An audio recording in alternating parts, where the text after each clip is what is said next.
now we need to proceed because we are a little behind time. I'm just seeing that our Professor Krishna Kumar Pande is waiting on his wings. And this is the session which is going to start again on skill, tourism, and corporate law. And the session is going to be chaired by Professor Krishna Kumar Pande, who was the Pro-Vice Chancellor of the Teerthanker Mahaveer University, TMU, and also the Dean of Management Studies. He has a very extensive experience in industry before coming to academia. And I would like to take over. The session is yours, Professor Krishna Kumar Pande. And if you are there, I also must say that this session would feature 4 speakers. We have Shankar Muralidharan, who is the Director of Admission from the Rishihood University, and he formerly was the Head of Marketing of the Flame University. Then we have Mr. Somesh Arora, who is a corporate lawyer, and he is the founding partner of the Sapphire and Sage, and primarily deals with the international arbitration. And then we have Mr. Nalin Roy, who is a banker, and he is currently an AGM, Assistant General Manager of the NABARD. For your information, Professor Pande, I just got a message from Professor Atish Prasad, who is heading the tourism department of the Xavier College, Kolkata, that he wants to be in the evening session. So we are actually sort of moving him to the evening session. So that means we have 3 speakers in your panel. But if that arrangement can be done, if you can swap that slot with Professor Siam from New Zealand, and he is going to do a presentation very similar to this, but on a climate change and its impact on the business. So that's the text I'm getting. So I would have also in your panel, Professor Siam from New Zealand. The floor is yours, Professor Pande. Thank you, Sarath. It's a pleasure to be here with all of you today, and welcome all the participants and especially the panelist members who are with me. So I think we'll keep it crisp because we are roughly about an hour late to make up some of the time for Sarath. We'll see that we make it on time with 10 minutes being given to each of us, and be crisp to the point. Now, when you talked to me, we discussed on taking the topic on skilling for the global needs. And since for the last around 15 years, I have been focusing on seeing how the youth who is not being able to come into the mainstream education can be employed by the industry. And we found that though industry takes time to shake hands with academia, but results have been very encouraging. And I'm sure, as the earlier speakers have spoken and yesterday also, that there is a lot of need for reskilling, skilling, and the changes which are happening worldwide because of technology coming in. Now, if we go and some noise is coming, I think someone is, please mute yourself.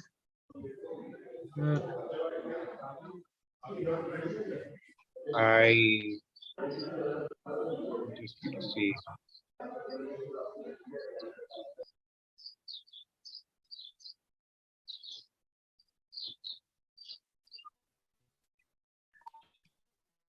Yeah, I think the noise is gone. Right, thank you. So what we see, if we go through the World Economic Forum reports recently, they have shown that there needs to be a reskilling of about 1 billion people. Just now, Professor was also talking about the changes happening in the industry with Revolution 4 and Revolution 5 coming in. Now, today, there's a great need for manpower across the world. And as yesterday one of the speakers was talking, that 48% of the population would be with India and China. And the favorites across the world for most of the skills or technical jobs are the Indians, who have been performing very well. So we have to see and place ourselves so that we fill the slots which are available across the country. Time is changing when degrees are not going to be very important. Important is going to be the skill that you have, the aptitude that you have to unlearn and relearn, because technology will make you to have a lot of changes during your career options. And if you see recent reports which are coming into the newspaper only last week, Canada said that they want to have about 5 lakh non-residents per year till 2025. So this is a huge amount of men. Professor Pande, can we Yes. see your video, please? Somehow your video is missing. Can you please? Yeah. Now we have got you back. Sure. Thank you. Okay, thank you. So if you see, Canada recently had said that about 5 lakh non-residents they would be taking in till 2025. If you recall, about a year back after COVID, when things were coming back on track, UK had a huge shortage of petrol, and the reason was that there was a shortage of trolley drivers. Most of the drivers during COVID took alternate jobs, and therefore the army had to be called in. So needs are changing from time to time, with skilling being one of the most important things where we need to focus our youth, take them out from the traditional education and focus on the needs that the world is needing.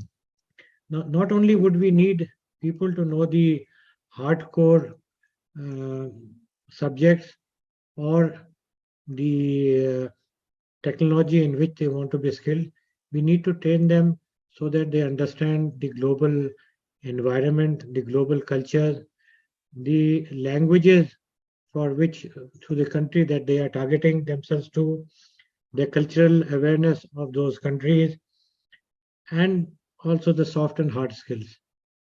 Now, I'll share an example that I was saying. In the last 10, 12 years, we have experimented on networking with the industries. And we found that if we are able to deliver what the industry is expecting, the academia and industry can go hand in hand to really produce youth which the industry is ready to employ. I am recently working with the Maruti for a new program which they want to launch in Lucknow with some university to train the manpower for sales. They say they need about 200 people next year. So they are looking forward for partners who can partner with them and have a BBA program structured to meet the needs for sales in the automobile industry, specifically for their own showrooms. Now, in the past, what we did is, about 12 years back, we started a program with Tata Motors, and we said, when they were having a plant in Rudrapur in Uttarakhand, and the problem was that they were not able to find the required 75% mandatory manpower from the state. And that's where we launched a program. With their collaboration, they built in the syllabi, and then they agreed to have on-the-job training in the industry. So when I'm talking about the present Maruti program, they say that they would be giving the youth stipend to the extent of about 12 to 14,000 rupees in the second and third year of the studies, when they are going to be on the job at the sales point, simultaneously doing their degree also. So in Tata Motors, we started this experiment in 2010, and the youth were trained to meet the requirement for incoming into the assembly line. And since then, this program has gone well.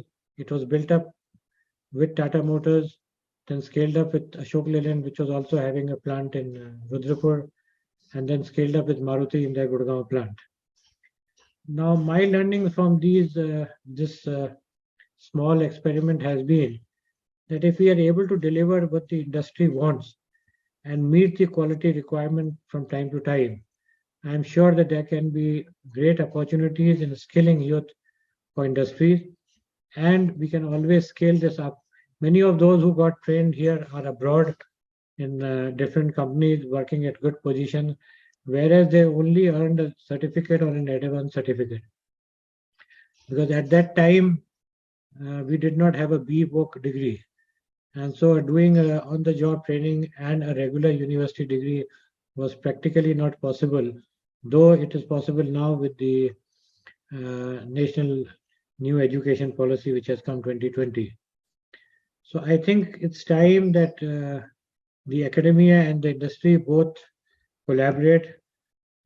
Industry can provide the leadership, academia can provide the basic academic environment, and because it's very difficult except for the government funded institution which get a lot of funds for upgrading the labs, private institution or tier 2 tier 3 cities institutions find it very difficult in upgrading, and therefore an on the job training in the industry can always help the student get the latest hands on experience in the industry. So I'll stop here at the moment, and we can have a question answer session at the end, and then I can have the fellow panelist, Mr. Shankar, who is Director Admission Rishihood, and who would be talking on formal education, social impact, or for profit. So welcome, Namaskar, Shankarji. The floor is yours. Thank you so much. I'm sure I'm audible. People can hear me, see me, and all. Yes, please. Wonderful. Thank you, Professor Sarath, Nalin sir, and all of you for giving me this opportunity. I've been doing this for the last 22 years now. I've been into formal education and education for the last 22 years. A topic is, very, very intriguing in itself. Formal education, is it for profit? Is it for social impact? I would say, look at any business, not just formal education. If obviously every business functions to make money, that's common sense. If a company does not make profits, it will not survive. But if a company functions only to make profits, even then it will not survive. I think that's what we've seen in the last 40, 50, 60 years. A lot of organizations which have gone behind profits, the dot-com bubble bursting, and a lot of the other things. So that is where a third question comes. Why? What does a company exist for? It could be formal education. It could be sofa, chadar, parda, kapda, washing machine. Most industries, consumer durables. What do you exist for? I think my limited experience says we need to have a vision, a clear set of values. And I think that's what formal education is lacking to a large extent. Look at India. We've been talking about great things. Every second restaurant in London offers Delhi and South Indian food. Aishwarya Rai is a Juliet Keynes. Lagan went for Oscar nominations. There are 70 plus million Indians outside India. Fantastic stories. But the point is, we are a youth-driven nation. A lot of our population is less than 50 years of age. A vast majority of them is less than 40 years of age. And this is where formal education or education in general helps shape up the youth. Now, the situation of formal education today, 10 years back, we had a few hundred universities. Today, we have 1,000 plus universities. We have grown drastically. A lot of these universities are controlled either by politicians or by businessmen whose main business is not that particular domain.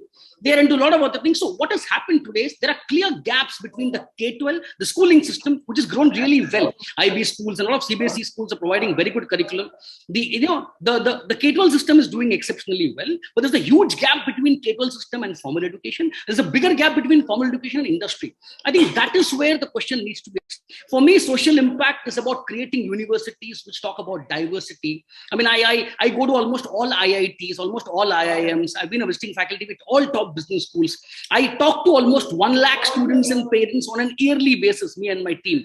And our findings have been very simple. First and foremost, a lot of Indian universities, even today, most of the private and even some government universities, a lot of them even today get students from the nearby geographies. I think that needs to change, which is where the social impact element comes into picture.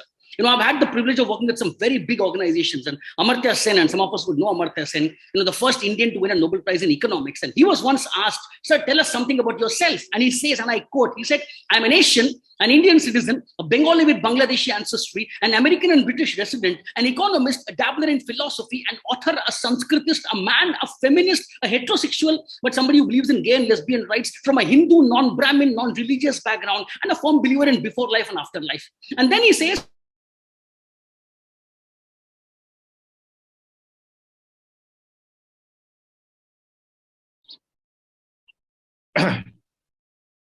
Yes, Shankar, you have to unmute yourself. We can't hear you. I think. Can others hear Mr. Shankar? No. I think he has to unmute himself. No, there is some technical problem, I think. No. I have asked him to unmute. I think he. Because something has gone wrong technically. Yeah. No, he has not muted himself, but it's the problem, kind of problem I was facing. The moment I share, the screen changes. No, I think Professor Pande, you are the host, so obviously you can unmute. I'm trying to get through to him. You are the host. You are also the co-host. You are hosting with me. Shankar is. Let me give him a call because he was really in the middle of his adrenaline. So we interrupted him. Yeah. At takeoff, it has aborted. No, I just something technology. No, technology problem. Technology problem. So, no, I'm just getting him. So no, it's just a matter of real time. I just give him a quick call. Sure. Sorry to my apology to the audience. Now I can see he is muted. I think restarting it. I think he is restarting it. Did him. Yeah.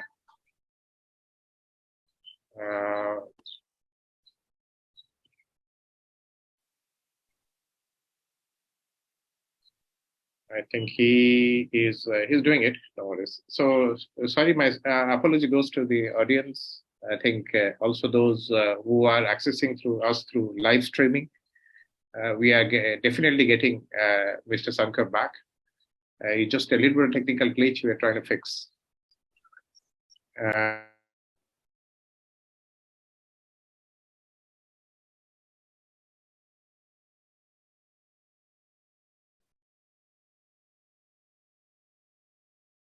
Yeah, I've spoken to Mr. Shankar. He is re-logging in. So apology for the interruption. You take about a few seconds to re-log in. Right.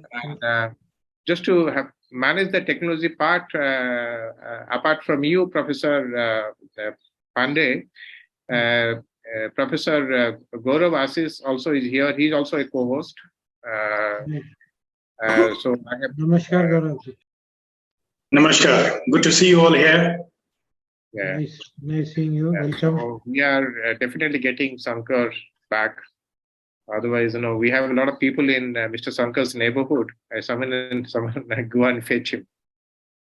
So this is trying to get Mr. Shankar back. So just for the next speaker to save time. Yeah. So I'm just wait for around 10 seconds, but just a little updation which I wanted to give you is that we have the Professor Atish Prasad. Professor Atish Prasad is Mr. Shankar is back. He is taking his session to the evening, so it will be late evening in India. So in his place we have Professor Sam from New Zealand with his presentation on climate change. So he is going to be one of the speakers, Professor Pande. So we have Mr. Shankar Muralidharan back. Mr. Shankar, sorry for the Welcome back. Yeah, welcome back. Thank you so much. Technology fails at the right moment. We all thought geography has become history, but geography has not become history. We still have technical issues and happening so on.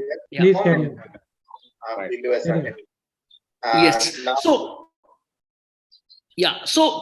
my point was, what I was trying to mention is, India is a country with a lot of diversity. Look around us, caste, creed, color, culture, cuisine, costume, contour, context, yet we have a common consensus. I think that is something that we need to have in mind.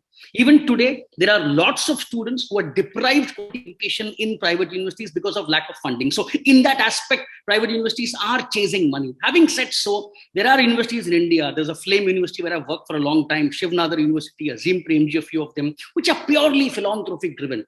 So I think we need to have that balance. Formal education is not like any other business. It is not like a consumer durable or an FMCG. It has specific requirements. It shapes up the minds of students. I mean, let's all accept this. A lot of global terrorists across all religions are between 18 and 25 years of age. And that is what formal education caters to. It caters to students in that age group. So yes, obviously we need to make money, but it's money in the long run. Also, there are furthermore gaps in formal education in India. We do not have a lot of universities which have a strong alumni network. The moment you have a strong alumni network, you get strong endowments. A lot of American universities function based upon endowments. I don't see that happening in a lot of Indian universities. Even a vast majority of the established ones in India don't work on endowments. The moment you start looking at philanthropic investments and start looking at endowments, the pressure which the marketer has or the vice chancellor has on bottom lines and top lines automatically reduce. So I think we need to get those things into picture. But just to summarize, because before the network crashes again, just to summarize 3 things. Formal education exists to teach students the impact of how do you survive in a globalizing world. Geography is gone. We know that. The other day, somebody was asking me to define globalization, and I gave a small example which I would like to repeat. I mean, Princess Diana, all of us know this wonderful, beautiful, glamorous princess who died in a tragic car crash. And I don't have a better example to explain this. She was a British princess with a Welsh subtitle, with an Egyptian boyfriend who had just replaced a Pakistani, driving a German car with Holland Dutch-based engines. And the chauffeur is a Belgian drunk on Scottish whiskey. They're being followed by Italian paparazzi on Japanese motorcycles. And because they're followed by them, they drove so very fast, went into a Swiss tunnel, the car crashed and she fell down. An American doctor with Brazilian medicines tries to briefly attempt the recovery and he fails and she dies. And the message is given to you by me, an Indian who was born in a village with no electricity, brought up in Bombay, education for the last 22 years, and right now talking about formal education, social impact of profitability. We need to teach this to our younger generation. So yes, this problem will remain, whether it is for profit, whether it is for social impact. I would obviously, being born and brought up in Calcutta for a large time of my life, would want to look at the social impact part of it. Having said so, we have to equally make money. If you look at Oxfords of the world, Harvards of the world, they function a lot based on endowment. So that way, profits is not a very bad word. A lot of people say not for profit. I don't think you can exist as something called as not for profit. Strike the balance. Don't make the mistake of dealing formal education like any other business. It's a different business. The impact is huge. This is the only business where you can actually call up your student and say, hey, I'm short of funds. Can you give me some endowments? And he will give it to you because you've taught him in those 3 to 4 years of college, online or offline. So I think alumni relations need to improve. If we need to look at universities which look at stronger diversity, international aspect, ecosystem benefits, get those things in place. I would sum up to say, if the vision and the value system of universities, I'm sorry to say, but 90 to 95% of Indian universities do not, especially the ones in the private sector, do not have the right vision and value system. Unless we get those things in place, then comes the next step, which talks about scaling up and thinking about for-profit, society, social impact, and so on. I think my internet is once again getting stable, sir. So I'm happy to have questions in case there are any before I once again disappear. And perhaps, I'm sorry, I'm talking from a place which is not my office. So it's somewhere outside. Very sorry for this. Sir, all yours, please. Yeah, with the privilege of your session chair, Professor Pande. Yeah, thank you. Thank you, Shankar, for a very nice presentation. Press fast. Sorry for the interruptions. Sorry for the interruptions. That happens. Technology gives you a ditch when you need it badly. And you rightly said that what is more important is the vision and the value system, which is missing presently. And rightly said that whereas the K-12 sector has been doing well, the higher education somewhere has been missing in this country. And I also keep telling that we had some yardsticks for the K-12 sector which developed because we had the missionaries with us earlier. And in the higher education, most of the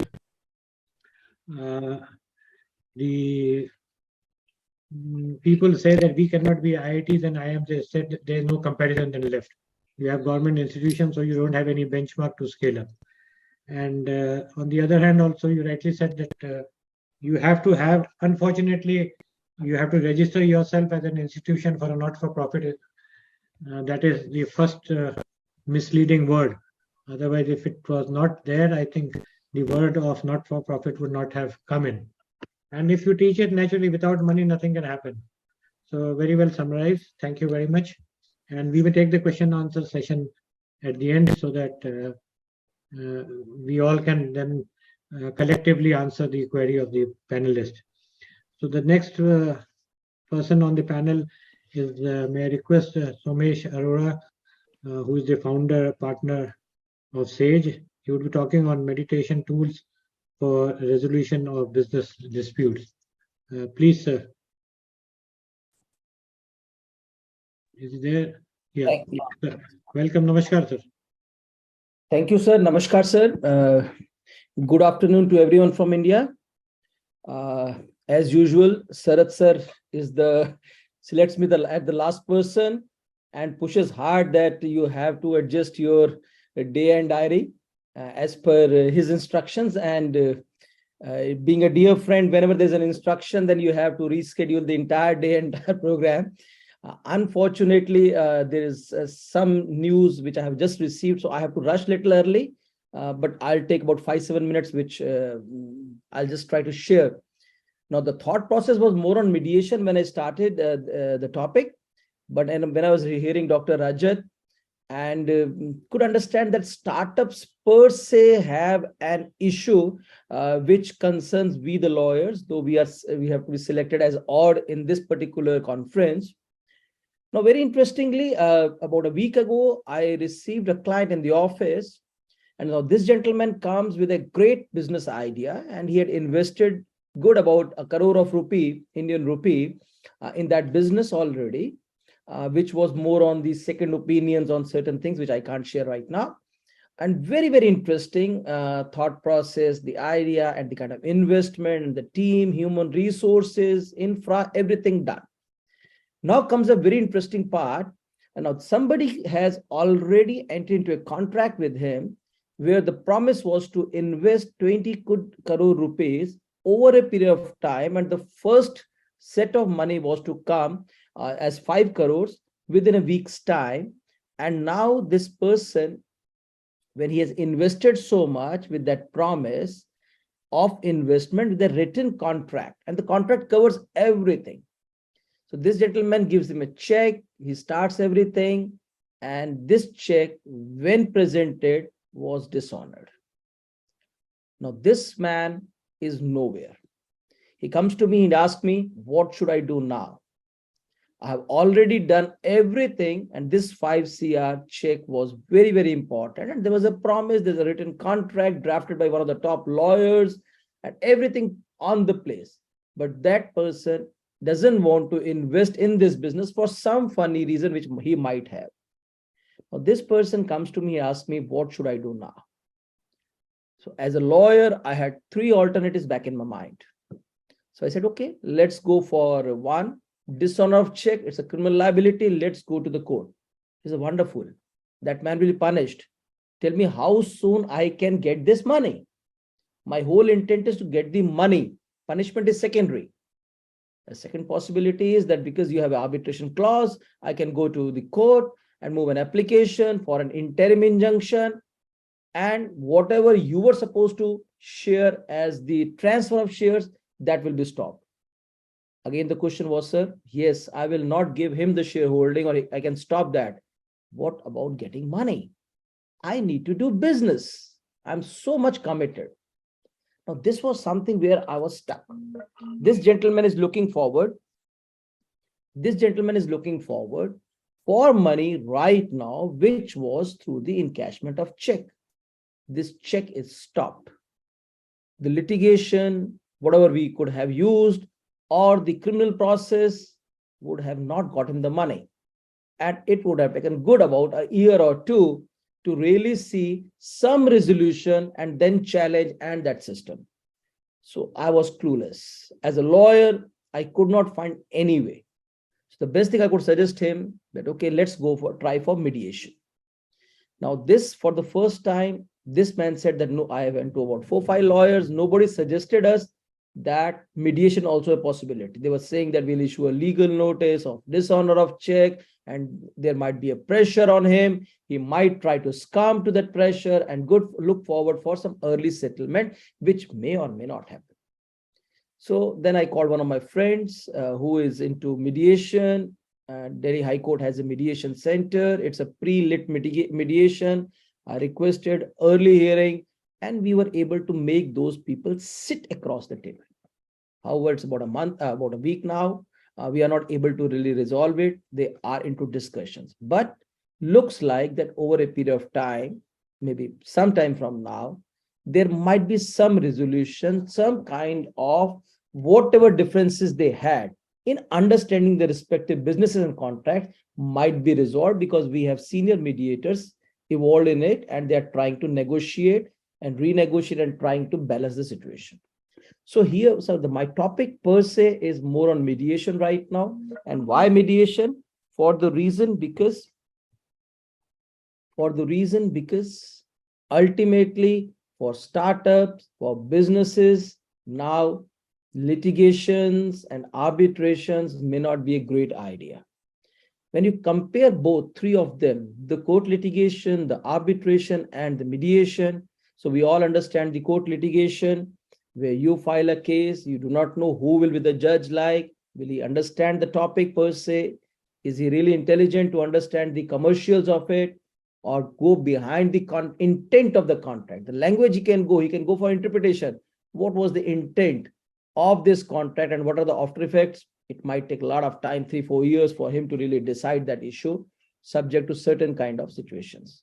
Two, the worst part is that you go to a court, you have limited time of your hearing, you are in a big queue, your number might come, might not come, you are constrained to appear on a specific date, whatever the court decides. So you go to someone for justice or for resolution, which is absolutely not in your hand.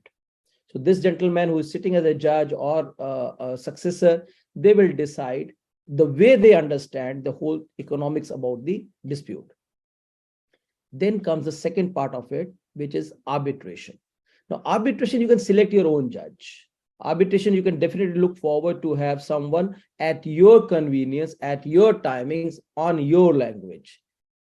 But again, you need to really go ahead with the matter. And this gentleman, yes, you can select your own judge.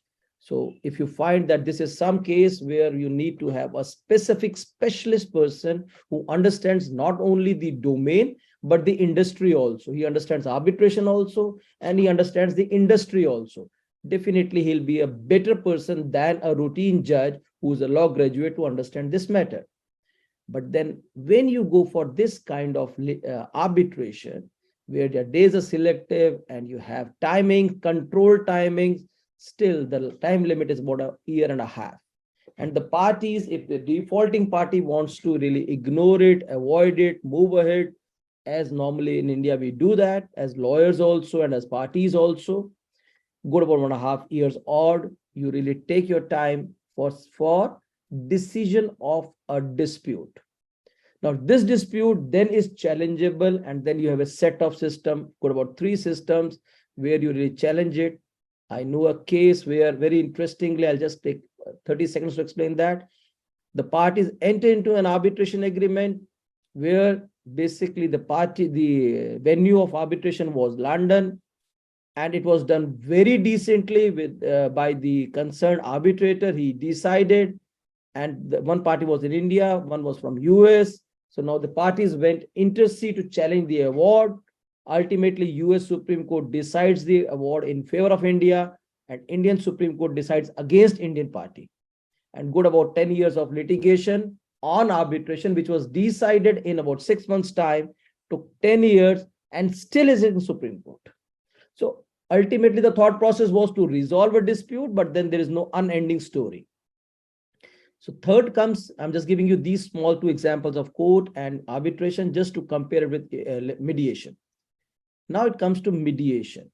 Mediation is basically, definitely when you're in a business, there are possibilities of understanding a contract or the intent differently by the parties. And parties definitely work their own thought processes, their own suggestions, their own expert opinions. Now, then mediation, in case of those disputes or differences, you can sit across the table and discuss with the support of a mediator. Now, when it comes to mediation, definitely both the parties, they feel that they are correct on one logic or the second logic, whatever is there, they feel they are correct. So they sit on the table of negotiation on the dispute, not of the contract, knowing fully well that yes, we both are right.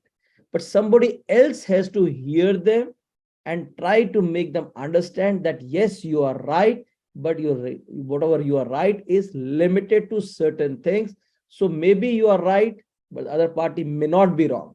So the thought process, if you are right, other is wrong, is not the right perspective. So it tries to balance both situations. First, he mellows those egos and those perceptions and those expert opinions which had come to you because you have paid for it. So little bias is also there. And then he tries to mellow down, bring the parties to a settlement table where they can renegotiate or understand their real intent and others' party perspective altogether differently. So when they discuss the best part of mediation, why mediation, business are looking forward for it, international contracts on mediation, if there are there, possibility of getting money. The whole thought process is get the money. The business wants money. It doesn't want win of a paper decree, which normally you get from either from the court or from arbitration. As per some vague data I have, is about 3 lakh crore worth of amount, which is won by arbitrations, is still pending in the court into further litigation on that arbitration. So the quantum is decided, one party is holding that paper decree subject to challenge. So it's like that pre-demonetization amount, currency, you have that currency, but then you cannot encash the currency and use it. So given circumstances, mediation is something where you don't have paper decree, you have a payment which is good for the party which really requires it, and the other party, if there is some kind of renegotiation, resolves and pays the money. The second interesting thing in mediation is it is controlled. You can solve a dispute in 1 meeting, 2 meetings, 4 meetings, and you can have regular meetings, week, 10 days, 20 days, you are able to resolve the dispute and get the money and the chapter is over. The third very interesting aspect of mediation is that you can still remain friends, business friends. In court litigation, much venom is thrown by either each party against other just to inflate their egos and to show that they are correct. In arbitration also, similar things do happen. Mediation, once you are able to resolve it, you move out of the room as friends discussing, okay, whatever has happened. Now let's go ahead and work further together. This chapter is over. Mediation, again, because the mediator is a trained person who is not trying to dictate the terms. He is trying to make the parties understand the whole situation, which we all do as human when we have some issues in the families. So we try to balance those situations and come out with the resolution to make it win-win for both. Same goes for mediation. If it is business disputes, yes, the parties are stranger to each other, but the common intent was let's do business together. Everybody is dependent upon each other.